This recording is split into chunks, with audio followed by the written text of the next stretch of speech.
1963, on a sweltering August afternoon, I tried to talk to the nation about a dream.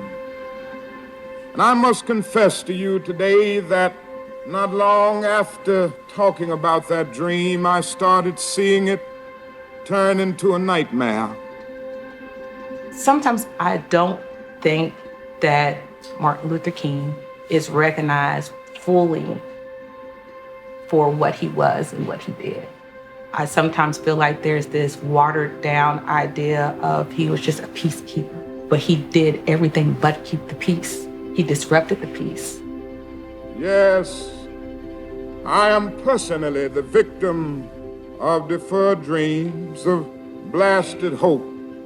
But in spite of that, I close today by saying I still have a dream.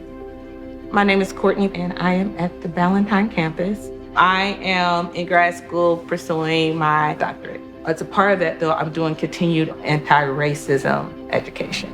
I have a youth social justice group, and we talk about the hard things. I have youth from like the Netherlands and South Africa, and they talk about what they see in their own communities, and they try to ask the right questions. And like, what happens when the people that oppress you look like you? What do you do? How do you use your voice? And, you know, we dig into like, first, recognize that you have one, and no one can take that from you. And so I help empower them on how strong their voice really is. It was a student organization that started the civil rights movement. It was young people saying, this is enough. And that's what's going to happen now. And that is what's happening now. I still have a dream this morning that one day every colored person in the world will be judged on the basis of the content of his character rather than the color of his skin. Growing up in more of a metropolitan area, like my mom, versus my father in a southern rural small town, I know that they felt like I don't ever want my children to have to experience it.